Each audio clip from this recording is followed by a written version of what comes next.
Ha llegado el momento de escuchar la palabra de Dios. Un potente mensaje extraído de las Sagradas Escrituras. En la voz del pastor Carlos Hoyos. Hermanos y amigos, Dios les bendiga. ¿Cómo amanecieron? Qué alegría poderles saludar. Estamos aquí, como siempre, motivados para llevar hasta ustedes este importante espacio. De antemano ofrecemos excusas por los minuticos de retraso. Teníamos problemas técnicos, pero gracias a Dios se han podido solucionar de alguna manera. Estoy dando la bienvenida al hermano Ezequiel, a Carlos Fernando, que están ahí en el máster, buscando la forma de mejorar la situación. Y bueno, aquí estamos. Pastor, Dios le bendiga. ¿Cómo amaneció? Hermano Carlos, Dios le bendiga, buen día. Dios bendiga a la hermana Mercedes, a Carlitos, al hermano Ezequiel, a toda nuestra audiencia. Un saludo muy especial para todos. Bien, gracias a Dios. Contento de estar nuevamente acá en Pregunte Usted, este precioso programa, ya con muchas preguntas y con el deseo de que a través de la palabra de Dios podamos dar respuesta a esos cuestionamientos. Hay mucha gente que tienen interrogantes y que puede ser que alguien al escuchar dice, pero ¿para qué preguntan eso? Pero hay otro que está necesitando una respuesta. Y a través de esa respuesta se pueden estar beneficiando muchas personas, porque somos humanos y tenemos ciertas inquietudes que para unos no son importantes, pero para otros sí son muy importantes.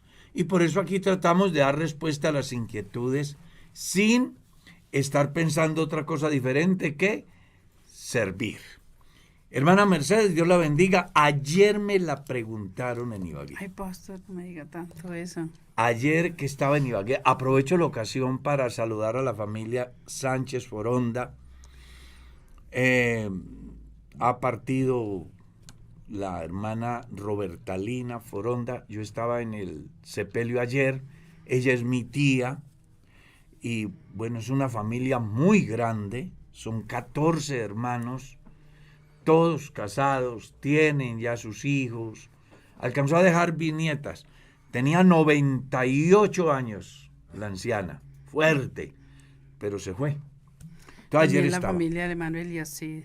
Como también la familia del hermano Eliasib, que ha partido el hermano, Amén. Uno de sus hermanos. El hermano Edison, que me dice que fue miembro de esta iglesia.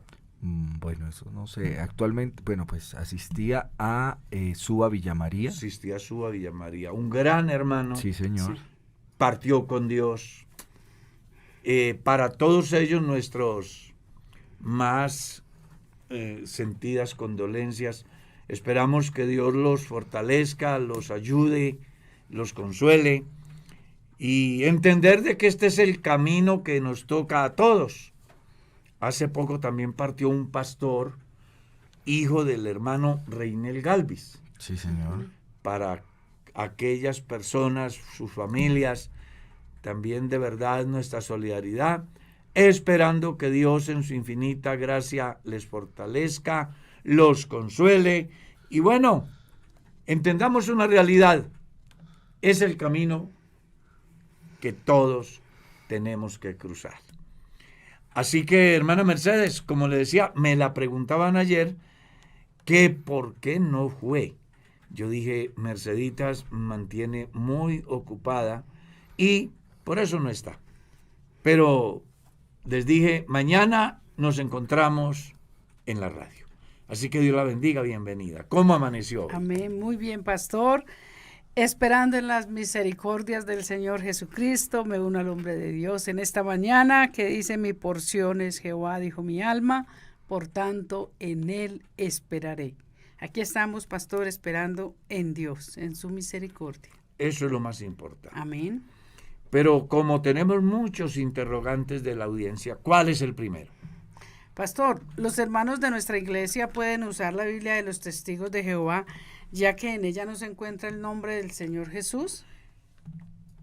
Poderla usar, sí, pero no como hoja de ruta. yo tengo la traducción del Nuevo Mundo en mi biblioteca. También tengo otro libro que se llama El Nuevo Evangelio. También tengo otro libro que se llama El Otro Evangelio. Y bueno, cualquier cantidad de apócrifos, ¿sí? Pero si se tienen, no debe de ser como lo esencial en el campo de la profesión de nuestra fe.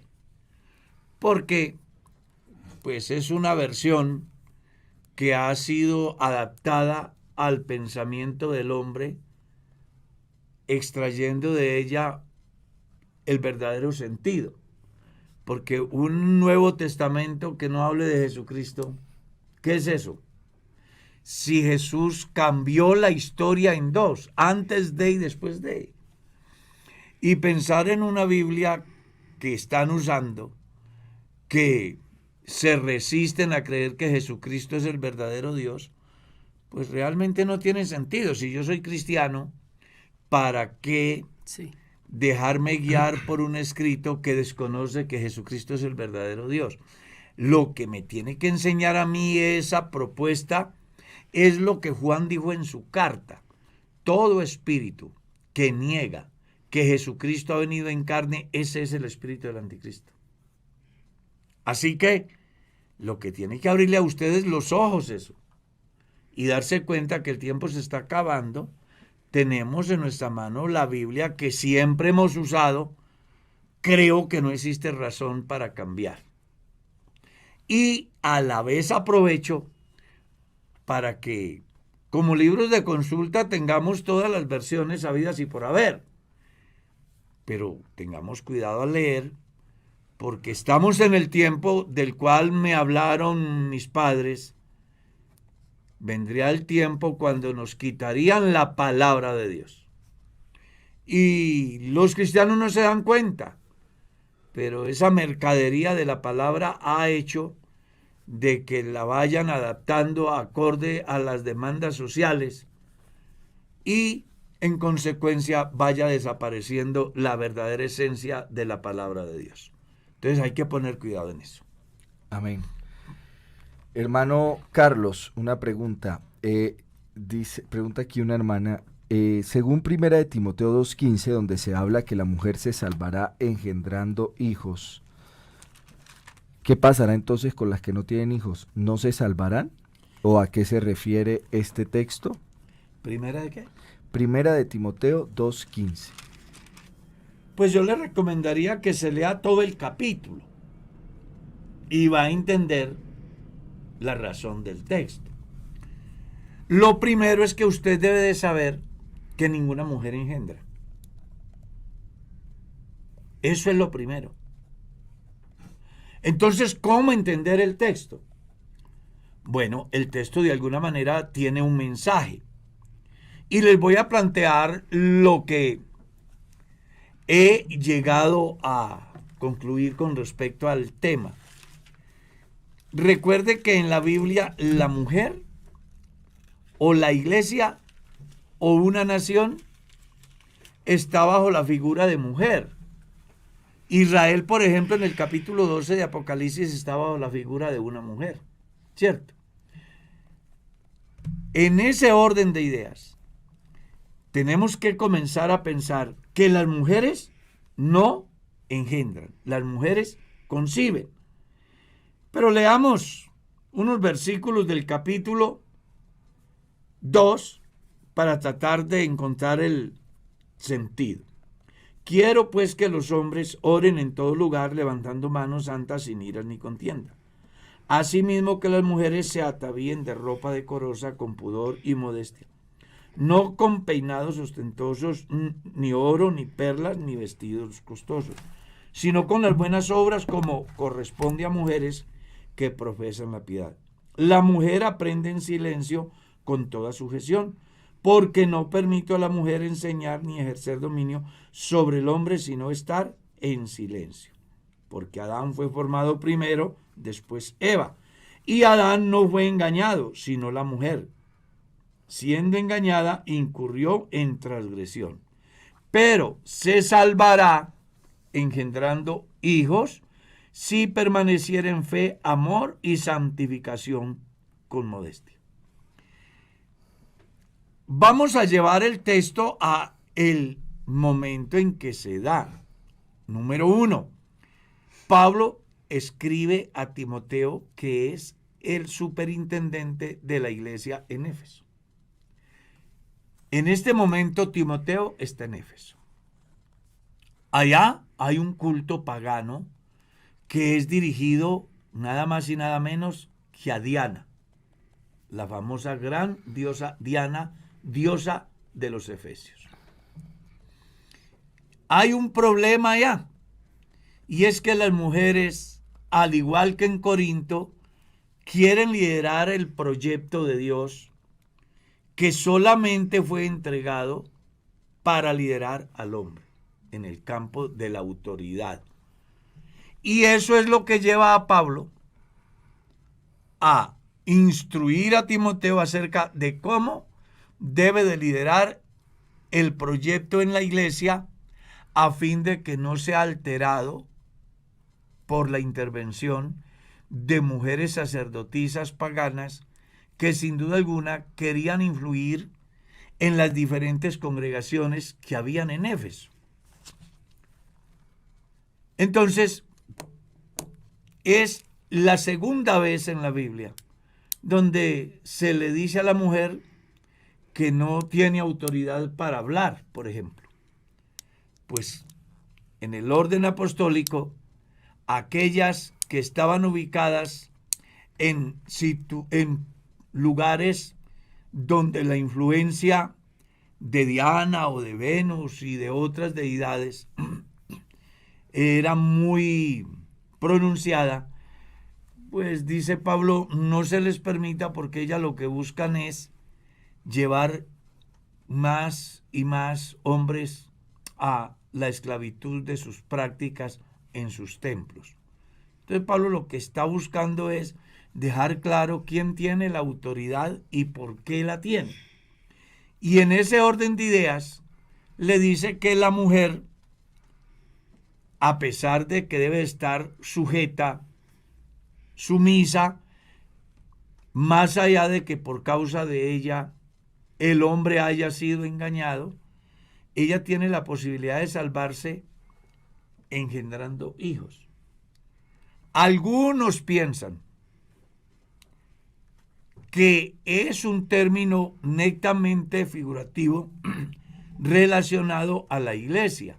La iglesia está puesta en la tierra como un medio a través del cual el mundo podrá ser salvo por la predicación que hace la iglesia del Evangelio. Pero son conjeturas. Es un texto que en la Biblia aparece aislado, que pudo darse por un error de traducción, de transcripción, como ocurre en el capítulo 14 de la carta, en el capítulo 15 de la primera carta a los Corintios, donde encontramos acerca del bautismo por los muertos, que cuando uno hace la investigación profunda con relación al origen del texto, entonces se encuentra de que el escritor en ningún momento dijo que se bautizaran por los muertos, sino más bien que si la razón del cristianismo es la resurrección y no hay resurrección, no tendría sentido bautizarse. ¿Está claro? Entonces, en el campo teológico es muy bueno que los lectores tengan la capacidad de descubrir qué texto puede ser un texto aislado, aparte, independiente, que, bueno, en un momento dado puede generar alguna controversia y que de hecho un versículo como este puede generarle la inquietud de tal forma que usted la pregunta.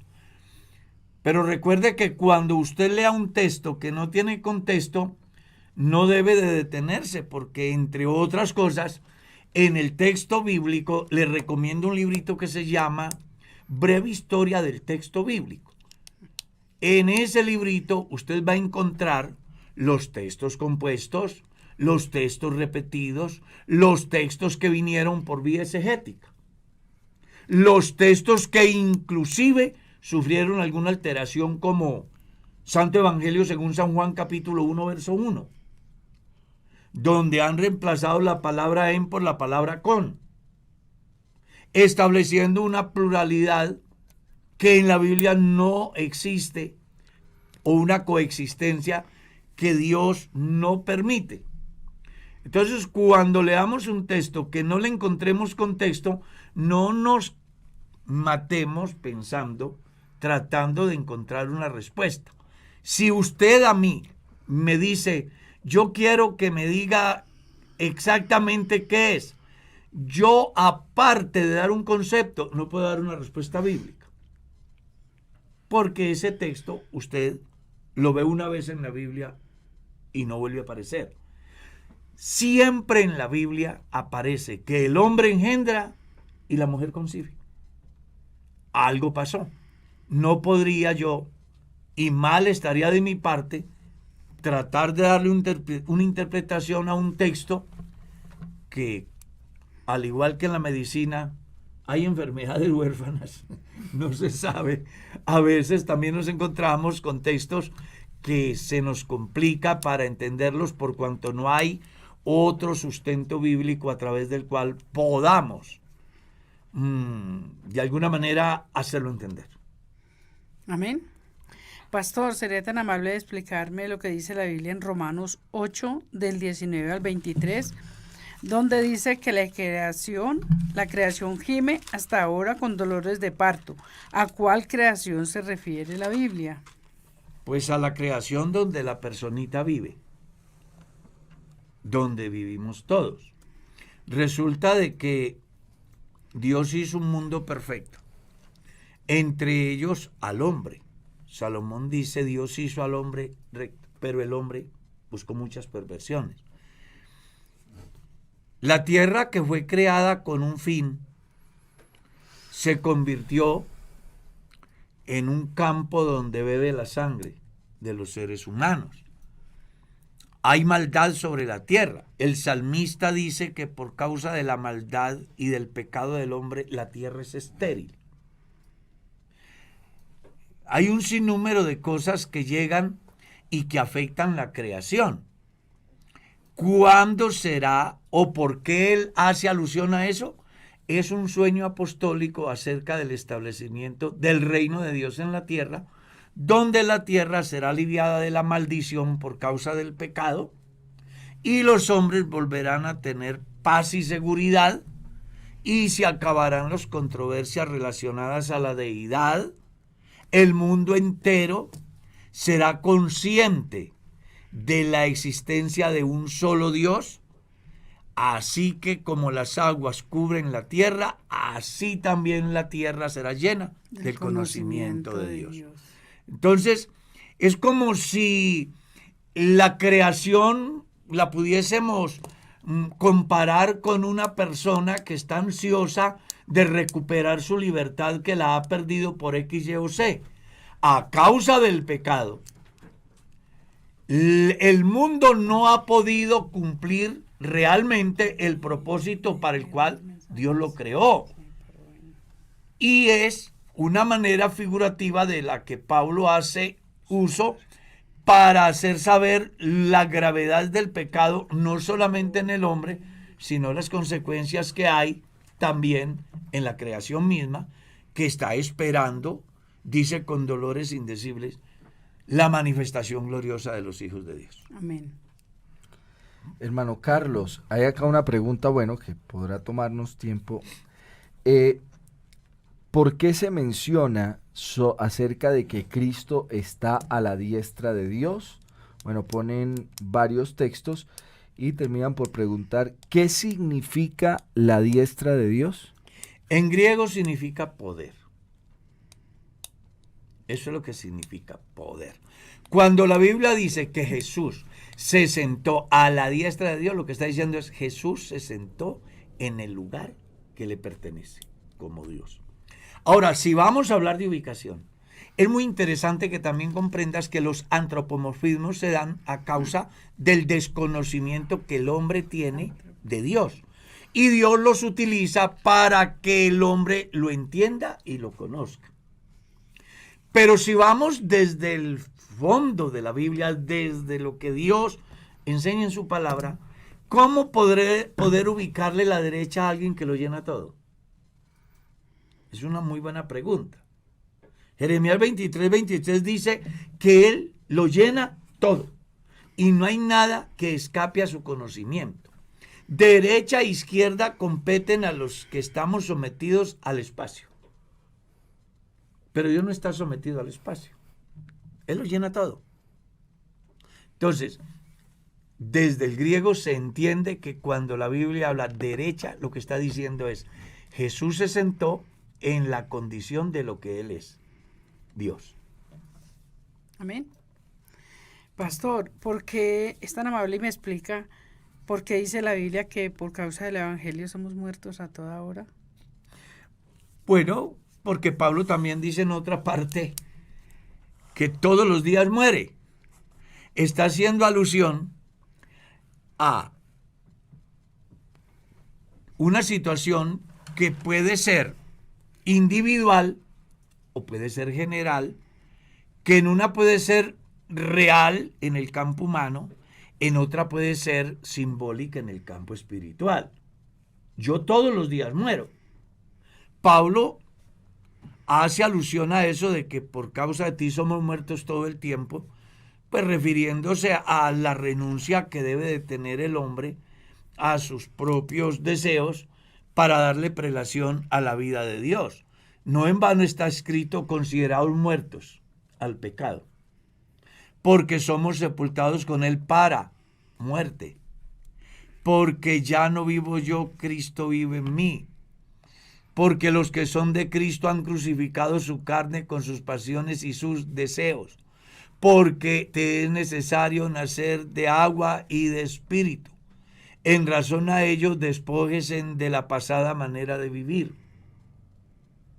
Está hablando de una decisión que yo tomo de renunciar por causa de Jesús y de mi salvación.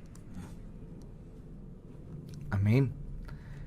Hermano Carlos, 2 Corintios 7:1 dice, por tanto, amados, teniendo estas promesas, limpiémonos de toda inmundicia de carne y de espíritu. ¿A qué se refiere el término inmundicia de carne y de espíritu? Bueno, es que en Corinto habían cualquier cantidad de dificultades, entre ellas la influencia del sistema pagano en el ejercicio de la fe de los cristianos, que no escapa tampoco a nuestro tiempo. Cuando un cristiano coloca el árbol de Navidad, por ejemplo, siendo cristiano, cuando un cristiano hace las novenas, que porque son muy bonitas y canta villancicos, y alguien dirá, pero ¿cómo puede ser? Hay cristianos que los hacen. Pues de alguna manera se están contaminando en el campo espiritual porque pues Dios censura todas esas prácticas. Pero es bueno que usted primero lea el texto anterior. ¿O ignoráis que vuestro cuerpo es templo del Espíritu Santo, el cual está en vosotros, el cual tenéis de Dios y que no sois vuestros? Porque habéis sido comprados por precio. Glorificad pues a Dios en vuestros cuerpos y en vuestro espíritu, los cuales son de Dios. ¿El verso qué dijo usted? ¿Capítulo 7 qué? 1. Las cosas. Segunda. Estamos leyendo de primera. Claro. Con razón era que íbamos a entrar a hablar aquí del matrimonio. Vea, si usted lee desde el verso 11, es una apelación para que haya separación y limpieza. Se supone que el cristiano está llamado a ser santo, separado del pecado. Y en esa enseñanza encontramos casos como la diferencia que hay con relación a la vida del cristiano en el campo de lo que tiene que ver con la comunión, que va desde la vida de matrimonio hasta las diferentes prácticas, porque usted encuentra ahí que no se unan en yugo desigual, verso 14, y plantea algunas comparaciones, la justicia con la injusticia, y qué comunión tiene la luz con las tinieblas, y qué concordia Cristo con los homosexuales, o qué parte el creyente con el incrédulo, y qué acuerdo hay entre el templo de Dios y los ídolos, porque vosotros sois el templo del Dios viviente, como Dios dijo, habitaré y andaré entre ellos, y seré su Dios, y ellos serán mi pueblo. Por lo cual, salid de en medio de ellos, o de ella, hablando acerca de la absoluta o total independencia que debe tener el cristiano en relación a su fe, con relación a las prácticas que el mundo tiene y que de una manera especial estaba viviendo la iglesia de Corinto. Eran cristianos, pero participaban de todas esas prácticas paganas, mezclaban, hacían una revoltura de todo y seguían diciendo que eran cristianos. A eso es que después de enseñarles que son templo del Espíritu Santo y no deben de estar contaminados, es que Él les dice, puesto que tenemos tales promesas, limpiémonos de toda contaminación de carne y de espíritu. De carne en relación a lo sacrificado a los ídolos, porque había un culto pagano.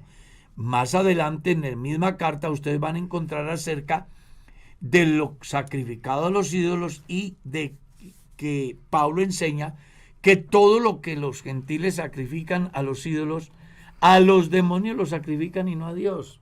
Y parece que en la iglesia estaba permeada con esas prácticas, como suele suceder en el tiempo de hoy, cristianos que por falta de conocimiento participan de las noches de las luces, participan de las diferentes actividades paganas, porque desde el punto de vista de ellos no le ven nada, pero de alguna manera están participando de algo que no deben de participar y que Dios ha dicho que hay que salir de esas prácticas. En el campo espiritual se refiere a aquellas cosas que buscaban desviar al cristiano de la verdadera adoración al verdadero Dios para darle importancia a ciertas prácticas religiosas que eran enfocadas hacia el paganismo y que de una manera especial eran lideradas por más de 1000 sacerdotisas prostitutas de Venus, cuya filosofía era mantener el gobierno sobre el hombre desconociendo la autoridad dada por Dios. A eso es a lo que Pablo dice, tenemos la promesa de que somos sus hijos y de que Él es nuestro Dios. Eso es más que suficiente para que usted se limpie de toda contaminación de carne y de espíritu. No participe de los sacrificios a los ídolos o de los sacrificados a los ídolos, ni tampoco le haga culto a aquello que no es Dios. Pastor, ¿cuáles son todos los mandamientos de Dios y cómo un ser humano puede cumplirlos? La ley de Dios es tan compleja que es como las normas de tránsito en Colombia. No hay quien las cumple. Y como no hubo quien cumpliera la ley, entonces vino Cristo a cumplirla. ¿Está claro? Ningún hombre cumplió la ley. Ninguno. El único que la pudo cumplir fue Jesús. ¿Y cómo la cumplió Jesús? Muriendo en nuestro lugar. ¿Cuál es la diferencia de que muriera yo y muriera Cristo? Pues que yo moría por causa de la transgresión a la ley, es decir, era infractor de la ley. Cristo murió sin ser infractor de la ley. Es el único sacrificio perfecto que tiene vigencia hasta hoy. Gálatas capítulo 3 enseña en el verso 13, Cristo nos redimió de la maldición de la ley, hecho por nosotros maldición. Pablo, escribiendo la carta a los Romanos, el capítulo 8, decía: lo que era imposible para la ley por cuanto éramos débiles en la carne, Dios, enviando a su Hijo en semejanza de carne de pecado, a causa del pecado condenó el pecado en la carne. Entonces, ningún cristiano está llamado a guardar los mandamientos de Dios. Los cristianos están llamados a acogerse a la gracia, al amor y a la misericordia de Dios. ¿Y cuál es la diferencia? Que la ley era de obras. El que hiciere esto vivirá, el que no lo hiciere morirá. ¿Cuál es la diferencia con la propuesta última? Que el hombre no es salvo por las obras. Efesios capítulo 2, verso 8. Por gracia sois salvos por medio de la fe, y esto no es de vosotros, es un don de Dios, y no por obras, para que nadie se gloríe. ¿Está claro? Somos salvos por gracia, y para lograrlo tenemos que acogernos a esa expresión de amor dada por gracia. Cristo murió en nuestro lugar. Y entender que la misericordia de Dios es tan grande que no nos ha pagado conforme a nuestros pecados, sino conforme a su misericordia. Entonces, nadie hasta hoy pudo guardar los mandamientos. El único que los pudo cumplir fue el Señor Jesús. Y para hacerlo, fue a la cruz. Amén. Amén. Mano Carlos, ¿sabe que una pregunta dice: ¿es posible que Dios lo ilusione a uno? Y otra pregunta: ¿o está bien utilizado el término? Factiblemente fue dentro de una predicación, ¿no? Déjate ilusionar de Dios. Dios no ilusiona a nadie. Dios simplemente es sí o no. Las ilusiones se las crea la novia, el novio, su pastor, su amigo. ¿No es verdad? Yo puedo ilusionar a alguien diciéndole: lo voy a enviar al ministerio, y no enviarlo. Sí. Y después decepcionarse. Sí, ¿Está señor. claro? Yo puedo Tiene ilusionar razón. a una mujer diciéndole que la amo y que me voy a casar con ella, y al final la cambio por otra. Yo puedo ilusionar a Ezequiel con un negocio y después salir que no. Pero Dios no ilusiona. Dios promete y cumple. y cumple.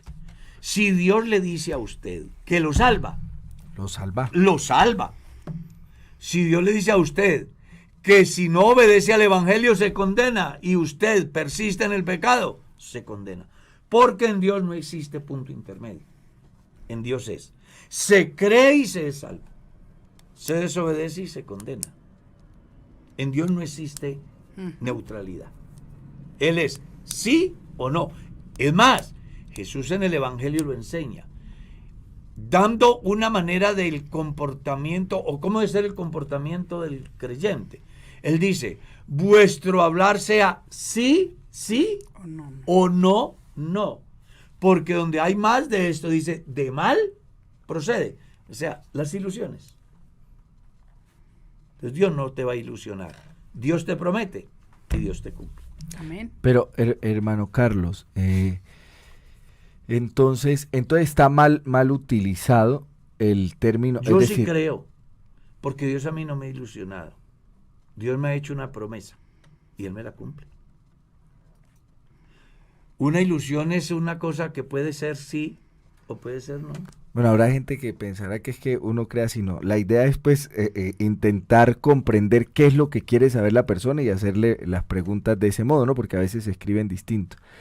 Pero entonces en ocasiones la gente presupone cosas como lo que tú sueñas o lo que tú anhelas está por debajo de los sueños que Dios quiere darte. Dios cumplirá su propósito. El de Él. El de Él.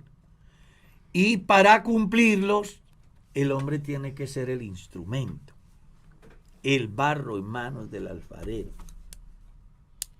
la materia que entra al taller del maestro y deja que el proyecto de Dios se realice. Dios lo cumplirá. ¿Cuándo no lo cumple Dios? Cuando yo no permito que Él haga la obra. ¿Está claro? Pero Dios tiene un propósito con cada uno. y es de bien. Pero en ocasiones ese propósito, hablando, porque lo que creo que él dice que intentaría decir el predicador es, no, permite que Dios te o planee o piense en ti en cosas muy bonitas. Dios no va a pensar, Dios ya pensó. Por eso, pero no, es que eso es lo que quiero, que es que en ocasiones a uno le quieren vender la idea de que Dios va a pensar acerca no, de mí. que, ¿cómo decirlo? Que la idea de Dios es cumplir todos tus sueños y anhelos. O sea, como que cada cosa diferente que tú te plantees, eso se va a llevar a cabo. Entonces, ilusiónate con Dios, piensa en que Dios tiene un plan. Eso lo maneja la teología de la prosperidad.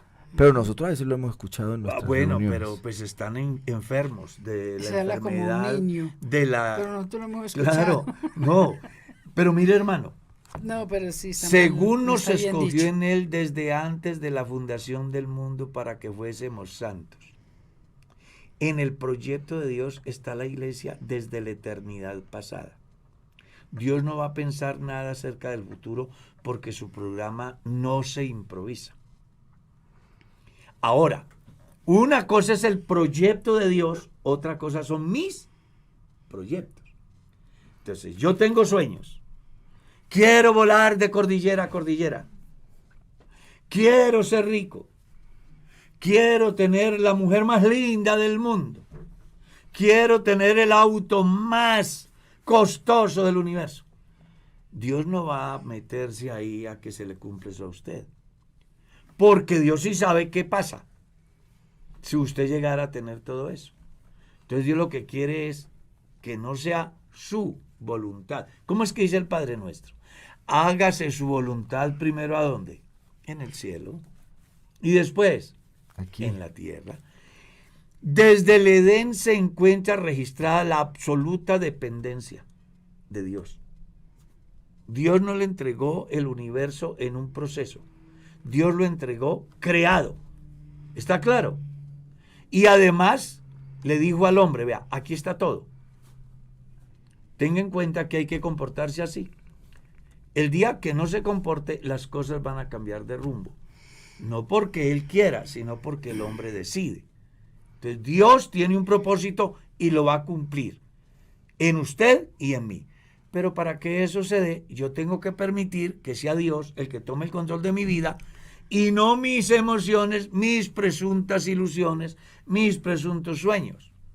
Porque lo que a mí me parece correcto, es muy posible que Dios diga no. A eso quería llegar, a que en ocasiones queremos ver a Dios como el canal o el trampolín para alcanzar los deseos nuestros. Claro. Y que eso no ocurre de ese modo.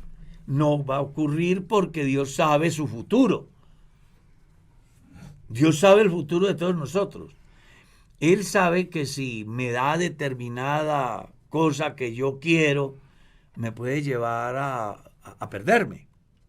Así como un padre de familia prevé el peligro que corre su hijo, y aunque el hijo llore y quiere y patalee, no se lo da porque sabe que lo perjudica. Así es Dios con nosotros. Entonces, Dios no le va a satisfacer todos sus caprichos. Eso. Dios hará su propósito en la medida que usted permita que se lleven en tu vida. Pastor. Recuerde que los propósitos de Dios son diferentes a los tuyos, pues escrito está: tus pensamientos no son mis pensamientos, ni tus caminos mis caminos, porque así como están más altos los cielos que la tierra, así son mis caminos, más que vuestros caminos, y tus pensamientos. Pero más mire que acaban de aclarar de qué se refería. Pero es que eso es otra. Y mire lo que dice. La prédica trataba de no te dejes ilusionar de los hombres, déjate ilusionar de Dios. Eso ya es otra cosa. Pero déjate ilusionar de Dios. Pero de alguna manera no es, ¿cómo le dijera? No está bien. No está bien utilizado el término. No, las Porque ilusiones se las sí, inventa el hombre por el hombre y para el hombre, pero Dios no. Dios no vive de ilusiones, de realidades, ¿no? Dios es de realidades. ¿Quiere venir en pos de mí? Niéguese a sí mismo, Niéguese tome a sí su mismo cruz y sígame. Y sígame. Con Dios no existen ilusiones. Con Dios existen realidades. Sigamos. Pastor, tengo una pregunta.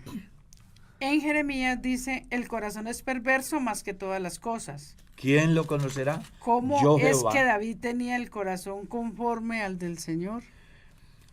Bueno, ya esos son manejos de interpretación que la persona le dé. A ver, eso sería como poner en entredicho, bienaventurados los de limpio corazón porque ellos verán a Dios.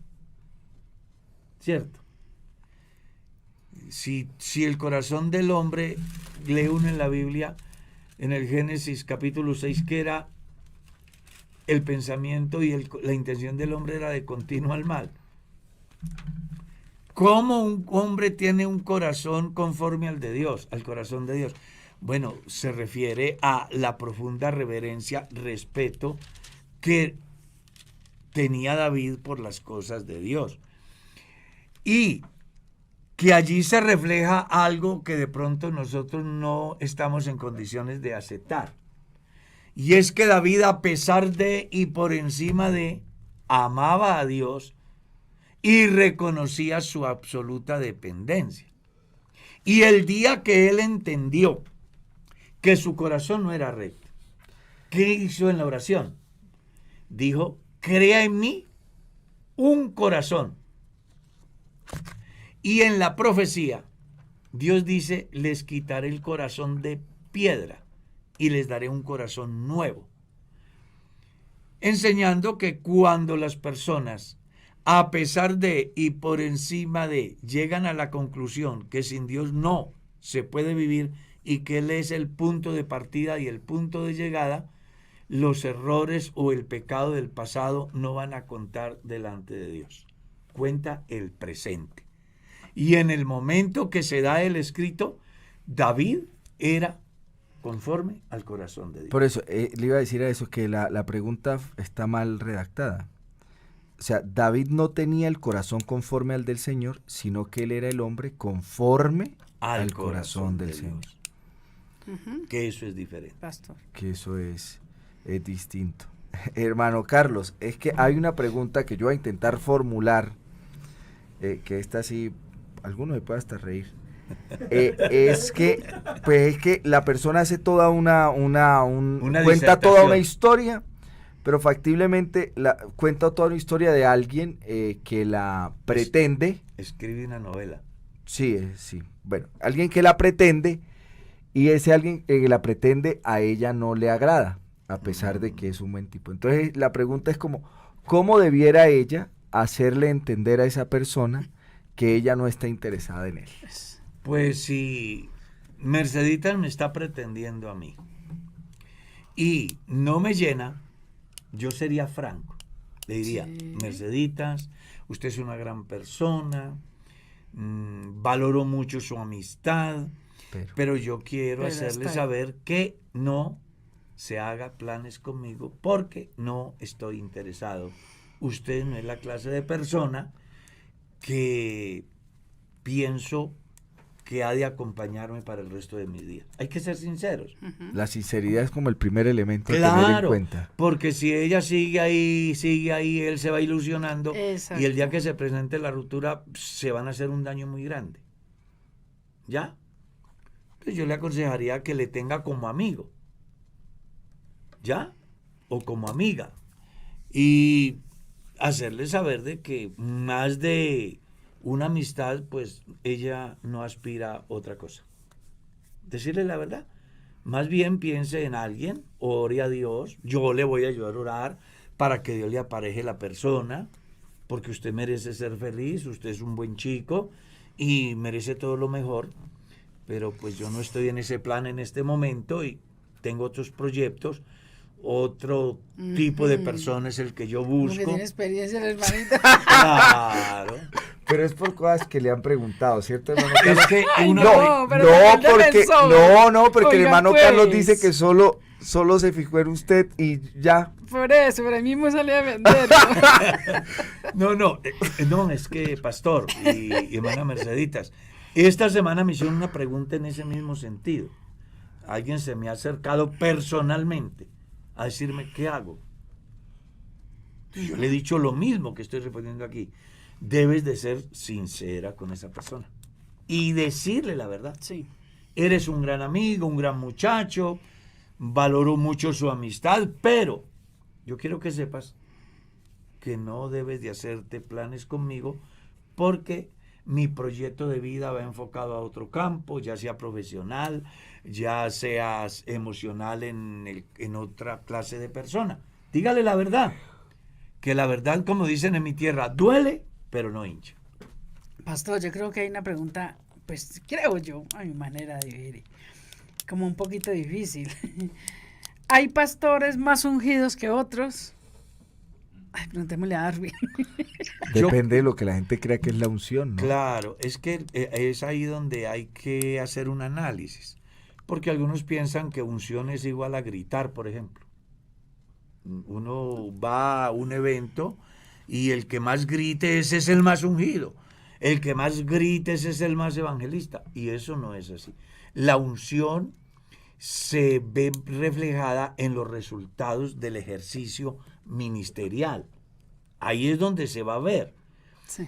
Porque si un hombre es llamado por Dios al santo ministerio, independientemente de su tono de voz, independientemente de sus estrategias, Dios debe de ocupar el primer lugar y va a certificar de ese hombre la unción, los resultados que dé en el desarrollo de su ministerio, tanto en el crecimiento de él como en el aporte que puede hacer en la formación del cuerpo de Cristo, como también en la manera de cómo el mundo o los que no son convertidos van a percibir o van a recibir el mensaje de Dios.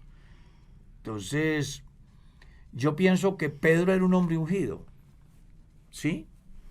Era carismático. Pablo era un hombre ungido, pero se le dormía a la gente y hasta se le caía del escenario.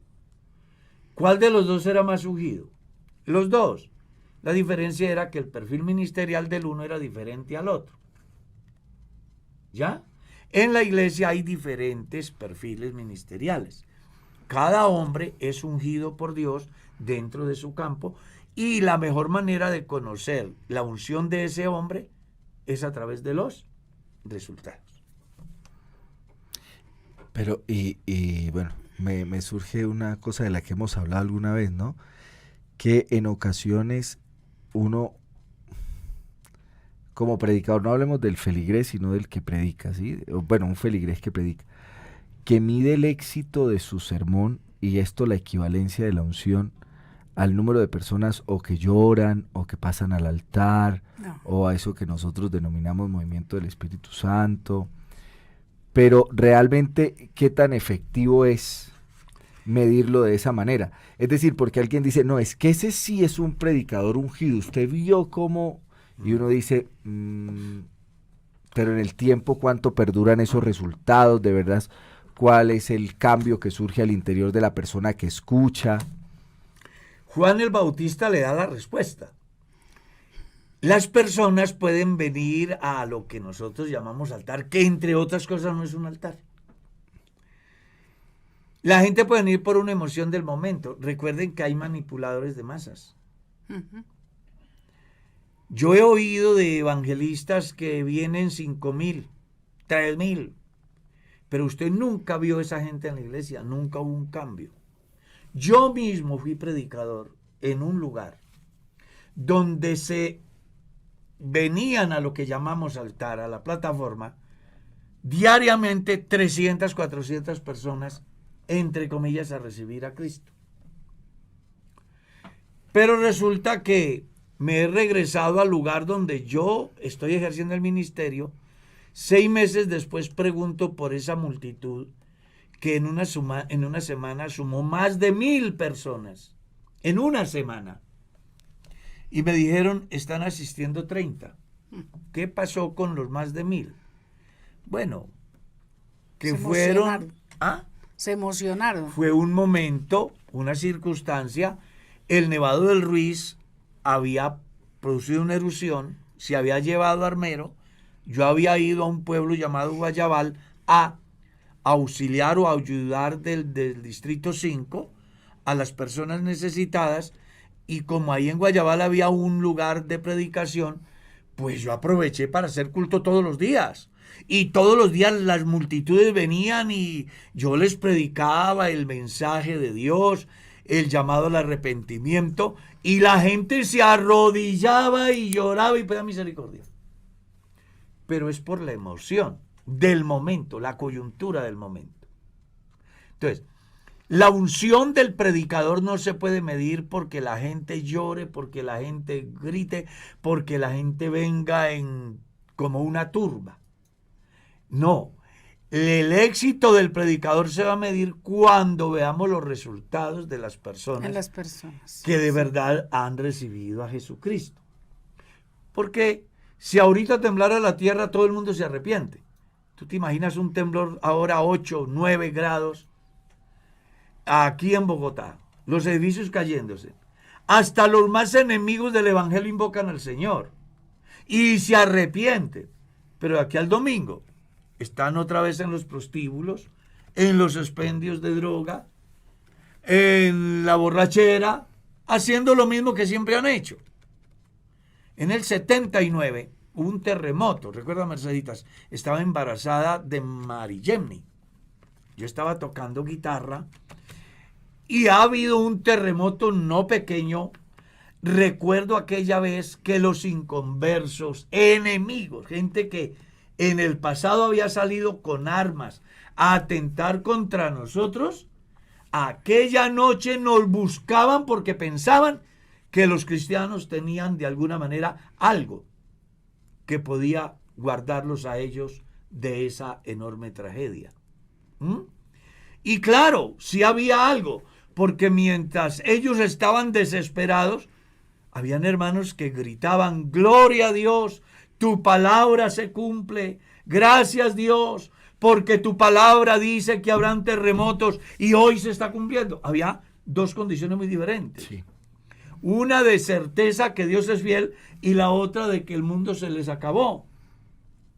Entonces, dependiendo de la situación, es que la gente va a funcionar. Yo creo que el éxito del pastor, del predicador, se da en los resultados perdurables en el cuerpo de Cristo. ¿Cuándo sé yo que un hombre es ungido de Dios? Cuando traza bien la palabra, cuando la palabra expuesta produce efectos transformadores en la vida del oyente. Eso. Ahí es donde se puede decir si de verdad tuvo éxito o no. Y quienes tienen dicha experiencia, pues nunca hacen alarde de que son ungidos. Hay mucho manipulador en el último tiempo. Usted debe de aprender a escuchar la palabra de tal manera que lo edifique, que lo haga crecer en la gracia, en el conocimiento y en consecuencia en resultados. Y por eso cuando Juan el Bautista vio venir las multitudes, a causa de la emoción del momento, porque decían: un tipo que come grillos y que la sobremesa es un vaso de miel y que la cabecera es una piedra y el colchón es un arenal y el techo de la casa es el firmamento y la cobija es el rocío de la noche, este tipo tiene que ser el Mesías. Venían multitudes a ser bautizados. ¿Y qué era lo que él les decía? Oh, generación de víboras, ¿quién os enseñó a huir de la ira venidera, a hacer frutos dignos de un verdadero arrepentimiento? El verdadero resultado de la unción de un predicador está en el cambio de vida de las personas a quienes él les comparte el mensaje de Dios. ¿Hay otra preguntita? Pues yo me quedo pensando, pastor, porque uno se mira, no hablemos de a nivel pastoral, sino los predicadores en las iglesias. Hay predicadores que mucha escatología, mucho estudio y unos mensajes muy bien trazados, pero mucho tilín, pero de aquello nada, como dijo el presidente. Pero hay otros humildes predicadores que uno ve que ni estudio tienen y se suben allá y Dios los usa. Los usa y se siente la presencia de Dios. No, es que hay dos, aquí hay dos cosas que también hay que mirar. Una cosa es el consuelo, la fortaleza, la activación de la fe en las promesas de Dios, en un momento determinado, Dios usa a cualquiera persona. Otra cosa es el resultado en vidas transformadas por la predicación del Evangelio. ¿Ya? Uno tiene que entender eso. Además, también es bueno ir un poquito más allá. Y es que el hecho de que yo le predique el Evangelio a mucha gente, siempre en esas multitudes hay tres grupos. Unos que de verdad necesitan, otros que son noveleros y otros que van a ver qué detalle encuentran para juzgar. Criticar. Siempre están los tres grupos. Sí. ¿Ya? Entonces, ¿cómo medir la unción? Bueno, a través de los resultados. Y si no en todo el mundo se dan los resultados, ¿qué pasó? Bueno, que hay tres grupos, unos noveleros, otros que van a ver cómo pueden buscar la manera de cuestionar, y otros que van de verdad porque saben que Dios está ahí y que al escuchar la palabra se producen cambios en sus vidas que les define no solamente el proyecto de vida aquí, sino el proyecto de vida eterna. Amén, amén. El tiempo se nos fue. Ay, ya son las 7. Como todos los días. Ay, qué pecado. Oiga, hay demasiadas Hoy se preguntas. le hizo cortico el tiempo a la hermana Mercedita, ¿no? Sí, ay, pero es que hay muchas, muchas Bueno, preguntas. pero muchas. es una bendición. Alcancé a sacar que... Esperamos de que estos espacios se conviertan en bendición para ustedes. Aclaramos de antemano que no nos las sabemos todas. Igualmente hacemos saber de que no necesariamente lo que uno dice es la última revelación, porque pues en esto de la interpretación hay que dar un espacio a la obra de Dios y a algunas personas que uno también tiene que aceptar, saben más que uno.